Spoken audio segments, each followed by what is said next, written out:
નવલી નવરાત્રી નજીક આવી રહી છે ત્યારે મોરબીના ખેલૈયાઓના પગ ધ્રુજે છે, ધનગને છે. ત્યારે મોરબીના ખેલૈયાઓ માટેનું દર વખતનું જેવી રીતે આ વખતે પણ આયોજન કરવામાં આવ્યું છે પાટીદાર નવરાત્રી મહોત્સવ. નમસ્કાર મિત્રો, પોઝિટિવ મોરબીમાં આપનું સ્વાગત છે. આજે આપણે આવ્યા છીએ પાટીદાર નવરાત્રી મહોત્સવના ગ્રાઉન્ડે અને અહીંના આયોજક અજયભાઈ લોરિયા એમને આપણી સાથે મુલાકાતમાં છીએ. તો આપણે એને પૂછીશું કે આ વખતનું અહીંનું આયોજન કઈ રીતનું છે. અજયભાઈ, ચિરાગભાઈ નમસ્કાર. આપણા મોરબી પોઝિટિવના માધ્યમ થકી આજે મોરબીના ખેલૈયાઓને એક વિશેષતાઓ આજે મારે આપવાની છે. ત્યારે ખરેખર જો કે કંઈક નવું નવું તો હોય જ છે પાટીદારમાં, પણ આ વર્ષે જે અમારું સ્ટેજ બનશે, સ્ટેજ ન ભૂતો ન ભવિષ્યથી, બરોબર છે, જે સૌરાષ્ટ્ર નહીં પણ ગુજરાતમાં આવું સ્ટેજ જોવા નહીં મળે. ત્યાર પછી જે આગળ અમે રેમ્પ બનાવી છીએ, બરોબર, રેમ્પની નીચેથી તમામ ખેલૈયાઓ રમશે. રાઉન્ડ આખા ગ્રાઉન્ડમાં રેમ્પની નીચેથી નીકળશે અને ઉપર સિંગરો એના પરફોર્મન્સ આપશે. વાહ, ખૂબ સરસ. અને ખરેખર જે લાઇટિંગથી બનાવવામાં આવશે એ હું આજે 21 તારીખે તમને આગલા દિવસે એમના વિડીયો આપીશ. ઓકે. ત્યારબાદ વાત કરીએ તો વીવીઆઈપી એન્ટ્રીથી લઈને એમનો ગેટ, બરોબર, એ પણ એક આજે વિશેષ આયોજન છે. અને ત્યારબાદ એ સરપ્રાઈઝ છે, હું આગલા દિવસે આપીશ આપણા મીડિયાના માધ્યમ થકી, એટલે હું આજે આપની વચ્ચે નહીં આપું. ઓકે. પણ એક વાત કરવા જાઉં તો અમારા જે પાસ છે પાટીદાર નવરાત્રી મહોત્સવના, હા, એ આટલા વર્ષમાં જે સેલ નથી થયા એ આ 8 દિવસમાં સેલ થયા છે. બરોબર, ખૂબ સરસ. એટલે 20 તારીખ સુધી અમારા આયોજકો છે એને એવું નક્કી કર્યું છે કે આપણે 20 તારીખ સુધી પાસ વેચવા છે. 21 તારીખથી 9 દિવસનો પાસ નહીં મળે. ઓકે. એટલે જે જગ્યાએ અમે પાસ વેચવા મૂક્યા છે ત્યાં કોઈ ખેલૈયાઓને પાસ જોતા હોય તો ત્યાંથી જ લઈએ. બીજે ક્યાંયથી કોઈ ચોરાવું પાસ કે કોઈ ડુપ્લિકેટ પાસની કોઈ જવાબદારી અમારી રહેશે નહીં. બરોબર છે. ત્યારબાદ વાત કરવા જવું તો ગ્રાઉન્ડમાં જે પેવેલિયન સોફા, હા, જેની સ્પોન્સરશિપ ગઈકાલે સોલ્ડ આઉટ થઈ ચૂકી છે. હા, એ આજે તમારી પોસ્ટ જોઈ. હા, એટલે એ સોલ્ડ આઉટ થઈ ગઈ છે. એટલે એક પણ બદલ ખરેખર હું આજ મોરબીના સ્પોન્સરોનો ખૂબ ખૂબ દિલથી આભાર માનું છું. અને સ્પોન્સરોને ખબર છે કે આ રૂપિયા લેખે જાય છે. હા, લેખે જાય. કે અત્યાર સુધી 263 જવાનોના પરિવારને, જે આર્મી જવાનો શહીદ થાય છે, હા, 263 પરિવારને અમે 1 લાખ રૂપિયાથી લઈને 2,80,000 એક પરિવારને, આમ કરીને 4.5 કરોડ રૂપિયા અમે આપી ચૂક્યા છીએ. અને મોરબીની પ્રજા જાણે છે. અને ત્યારબાદ આ વર્ષે પણ 22 થી 25 શહીદ પરિવાર, જમ્મુ કાશ્મીર, હરિયાણા, પંજાબ, રાજસ્થાન, મહારાષ્ટ્ર, હા, અને ગુજરાત, આમ કરીને 22 થી 25 શહીદ પરિવાર આવશે. એમના સન્માન કરીને સ્ટેજ ઉપરથી 1 લાખ રૂપિયાની આર્થિક સહાય કરવામાં આવશે. ખરેખર તો આમ જોવા જઈએ તો 1 લાખ રૂપિયાનું એના માટે કંઈ ના કહેવાય કે જેની ઘરે કોઈનો બાપ, કોઈનો ભાઈ કે કોઈનો દીકરો જતો રહ્યો હોય, એમના ઘરની પરિસ્થિતિ શું હોય એ તો મને ખબર છે કે હું એમના ઘર સુધી જઈ આવ્યો છું બધે. હા, એટલે અમને અંદાજ આવી જાય. જી, પણ આ આપણે કહેવાય ને કે ફૂલ નહીં તો ફૂલની પાંખડી, એમના પરિવારનું એક ધ્યાન રાખવું એક આપણી નૈતિક ફરજ બને છે. બરોબર. ને બીજી વાત કરવા જવું તો પાટીદાર નવરાત્રીમાં એક પણ હોર્ડિંગ નથી. ચિરાગભાઈ, હા, એક પણ હોર્ડિંગ નહીં, ફરતી બાજુ એલઈડી આવશે આખા ગ્રાઉન્ડમાં. ઓકે. તો અત્યાર સુધી આપણે દર વર્ષે જે હોર્ડિંગ મારતા હતા એ બંધ. એ જે હોર્ડિંગ મારતા હતા હોર્ડિંગ, તમામ હોર્ડિંગો નીકળી જશે. ઓકે. ત્યાં ફરતી બાજુ એલઈડી આવશે.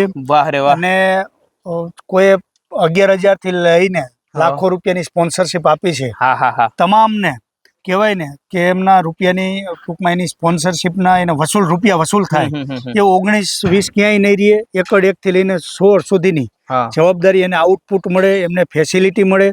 જે ગયા વર્ષે 15,000 ફૂટની કેન્ટીન હતી, હા, એ આ વર્ષે 25,000 ફૂટની કેન્ટીન કરી છે. બરોબર કે ત્યાં પણ ક્રાઉડ ના રહીએ.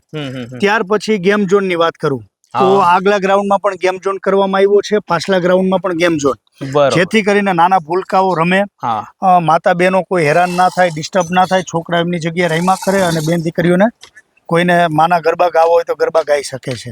એમની તો અજયભાઈ, દર વર્ષે આપણે એક 2-3 વર્ષ પહેલા તમે નવું કર્યું હતું કે કોઈ પણ એન્ટ્રી કરવી હોય પાટીદાર નવરાત્રી મહોત્સવમાં તો તિલક ફરજિયાત હતું. આ વર્ષે કઈ રીતે? 3 વર્ષથી આપણે કન્ટિન્યુ છે, નો તિલક નો એન્ટ્રી. એ મારે તમને આગળ વાત કરવી હતી પણ મેં કીધું તમને લાસ્ટમાં વાત કરીશ કે ફરજિયાત અમારા ગોર બાપા વીઆઈપી એન્ટ્રી અને વીવીઆઈપી એન્ટ્રી ઉપર આગળ ઉભા રહેશે. તિલક વિના એન્ટ્રી પાટીદાર નવરાત્રી નહીં પણ સનાતન નવરાત્રી, મેં ગયા વર્ષે વચન આપ્યું હતું કે સનાતન નવરાત્રી હું આવતા વર્ષથી કરીશ. બધા તમામ જ્ઞાતિને, બેન દીકરીઓની સાથે રાખીને, કોઈ ભાઈઓને સાથે રાખીને નવરાત્રીનું આયોજન કરવામાં આવ્યું છે. એ નવરાત્રી માટેની પ્રેસ કોન્ફરન્સ આવતીકાલે છે મેન્દ્રનગર. એટલે ત્યાંની માહિતી હું ત્યાં આપીશ. પણ તિલક વિના નો એન્ટ્રી છેલ્લા 3 વર્ષથી અમારા કન્ટિન્યુ નિયમ અમારી નવરાત્રીમાં લાગુ પડે છે. ત્યારબાદ આધાર કાર્ડ કે આઈડી પ્રૂફ તમામ ખેલૈયાઓએ સાથે રાખવું. અમારા આયોજકો સિક્યુરિટી બાઉન્સર માગી શકે છે, જેને તમારે સહયોગ આપવાનો, સપોર્ટ આપવાનો રહેશે, જેથી કરીને કોઈ અનિચ્છનીય બનાવ ના બને. તો આ વર્ષે સિંગરોની ટીમમાં કોણ કોણ છે અજયભાઈ? સિંગરોની ટીમમાં ચિરાગભાઈ સાગરદાન ગઢવી, જે છેલ્લા 4-5 વર્ષથી આપણી સાથે છે. હા હા હા, બરાબર, જેનું ગુજરાતમાં દિવસે ને દિવસે નામ મોટું થતું જાય છે. ત્યારબાદ ભૂમિબેન આહિર, એમનું પણ નામ તમને ખબર છે ને મોરબીના ખેલૈયાઓને ખબર છે. ત્યારબાદ વૈભવી શાહ ત્રિવેદી, એ પણ 4-5 વર્ષથી અમારી સાથે જોડાયેલા છે. હા હા હા. કરણ બારોટ, જે કરણભાઈ અમદાવાદના છે અને એ અમદાવાદની તમામ નવરાત્રીમાં કામ કરી ચૂક્યા છે. મોસ્ટ ઓફ નવરાત્રીમાં, તમામ તો નહીં પણ સારી સારી નવરાત્રીમાં કામ કરી ચૂક્યા છે. એ પણ પાટીદાર નવરાત્રીમાં ખેલૈયાઓ સાથે ધૂમ મચાવશે. ખરેખર સિંગરો સાથે અમે, જોકે પાટીદાર નવરાત્રી એક સિંગર સાથે નહીં, કોઈ પણ એજન્સી કે કોઈ પણ કામ, ટ્રસ્ટનું હોય તો ભલે, સ્ટેજનું હોય તો ભલે, કોઈ કામમાં અમે સાઉન્ડનું કામ હોય તો ભલે, મારુતિ સાઉન્ડ છેલ્લા 10 વર્ષથી અમારી સાથે જોડાયેલું છે. ઓકે. જે મોરબીમાં નહીં પણ સૌરાષ્ટ્રમાં કોઈ મોટા પ્રોગ્રામ હોય તો મારુતિ સાઉન્ડ જ હોય છે. એટલે ખરેખર એક વલ્લભ મારો ખાસ મિત્ર છે, ક્યારે અમે પેમેન્ટ નક્કી નથી કરતા, વર્ષો સાથે જોડાયેલો. ત્યારબાદ સોનું ઇવેન્ટ, પ્રકાશ, બરાબર, પ્રકાશભાઈ મારા ખાસ મિત્ર છે, વર્ષો સાથે જોડાયેલો છે. ત્યારબાદ ગુજરાતમાં કહેવાય ને ઇવેન્ટોમાં જેડ ઇવેન્ટ, ધર્મેશ મકાતી, રાજકોટમાં કોઈને પૂછો, સૌરાષ્ટ્રમાં નામ પૂછો તો મોટું નામ, જેનું આયોજન તમામ આ લોકો કરી રહ્યા છે, મને સપોર્ટ આપી રહ્યા છે. ત્યારબાદ વાત કરવા જવું તો એક આઠમની મહાઆરતી, ચિરાગભાઈ, આઠમની મહાઆરતી ખરેખર જો પાટીદારની આરતી તમે એકવાર જોશો તમને પ્રાઉડ ફીલ થશે. અને ખરેખર રણચંડી માં ઉતરી હોય ગ્રાઉન્ડમાં એવું લાગે. ગયા વર્ષની આરતી ઉપર તો એમને, ધર્મેશ મકાતી મારો ફ્રેન્ડ છે, એમને એવોર્ડ પણ મળી ચૂક્યા છે.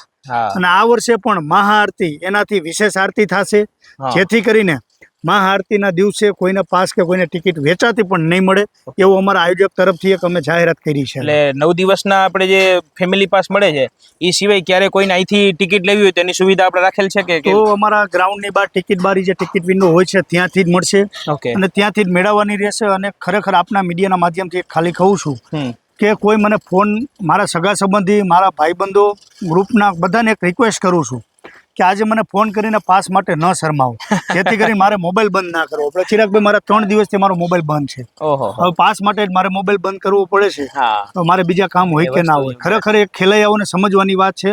મારા સગા સંબંધીઓ તો એમને હું રિક્વેસ્ટ કરું છું, હાથ પગ જોડીને વિનંતી કરું કે પાસ માટે ન શરમાવો. અમારે બીજા કામ હોય, એ બીજા કામમાં પણ અમને અડચણરૂપ તમે થાવ છો પહેલા. અને કેટલા દિવસ સુધીનું આયોજન છે, કઈ તારીખ સુધી છે? આપણે 22 તારીખથી 30 તારીખ સુધીનું અમારું આયોજન છે. બરોબર. અને ખરેખર આ આયોજનમાં એક આપના મીડિયાના માધ્યમ થકી એક પ્રજાને કે ખેલૈયાઓને એટલું કહું છું કે પાટીદારના પાસ 20 તારીખ સુધી જેટલા જોતા હોય એટલા લઈ લેજો. 21 તારીખથી પાટીદારના પાસ કઈ એકેય જગ્યાએ તમને મળશે નહીં, જેથી કરીને અમારે પણ અમારા ગ્રાઉન્ડની કેટલી વ્યવસ્થા છે એ પણ અમારે એક વ્યવસ્થાના ભાગરૂપે અમારે એક તકેદારી રાખવી એક અમારી ફરજ આવે છે. સાથે સાથે એક બીજો પ્રશ્ન પૂછી લઉં કે અયોધ્યાની જે આપણે યાત્રા કરવાના છો તમારા થકી, તો એનું હવે આગામી આયોજન કઈ રીતનું છે? જો કે 6 મહિના પહેલા મેં જાહેરાત કરી હતી સેવાજ સંપત્તિ ફાઉન્ડેશન અને નવરાત્રી મહોત્સવમાંથી કે મોરબીના સિનિયર સિટીઝનો, જો કે અમને 2025નો વેમ હતો પણ એ થયા છે 4200. 4200 સિનિયર સિટીઝનો થયા છે અને હજુ પણ આગામી દિવસોમાં નામ લખાશે. કે મારે 65 વર્ષથી વધુના સિટીઝનો 1 રૂપિયો લીધા વિના પહેર્યા કપડે સાથે 2 જોડી કપડાની, રહેવાનું, ખાવા પીવાનું, આવવા જવાનું તમામ ખર્ચ સેવાજ સંપત્તિ ફાઉન્ડેશન અને પાટીદાર નવરાત્રી મહોત્સવ ઉપાડશે. મોરબીના તમામ સિનિયર સિટીઝનોને મારે ભગવાન શ્રી રામના અયોધ્યા મારે દર્શન કરાવવા છે, એક મારો સંકલ્પ છે. અને 1 રૂપિયો લીધા વિના તમામ પાટીદાર નવરાત્રી, સનાતન નવરાત્રી અને કોઈ પણ જે કોઈ ચેરિટી કરશે તો આ રૂપિયો સતમાર્ગે જવાનો છે. અને આ એક જ નવરાત્રી એવી છે પાટીદાર નવરાત્રી કે નિસ્વાર્થ ભાવે અને આઠમના દિવસે જાહેરમાં હિસાબ આપતી નવરાત્રી એક જ છે પાટીદાર નવરાત્રી મહોત્સવ. એને ખરેખર હું આજ મારી ટીમ ઉપર મને ગર્વ છે. ઓકે. અને આ મીડિયાના માધ્યમથી તમે મોરબીના યુવા પેઢીને કે એને કહીને આ ગરબા માટે કે શું સંદેશ આપવા માંગશો? બસ કંઈ નહીં, એટલું જ કે ખાલી એક આઈડી પ્રૂફ સાથે રાખજો મિત્રો, અને કોઈ અનિચ્છનીય બનાવ ન બને એનું એક ખાસ ધ્યાન, એકબીજાને સપોર્ટ કરજો. આ નવરાત્રી આપણી જ છે, સનાતન નવરાત્રી આપણી જ છે. અને ખરેખર આ આયોજનમાં બધા સહભાગી થાવ એવી એક મારી નમ્ર વિનંતી છે. I request. પૂછ કર નાખો, કયો છો?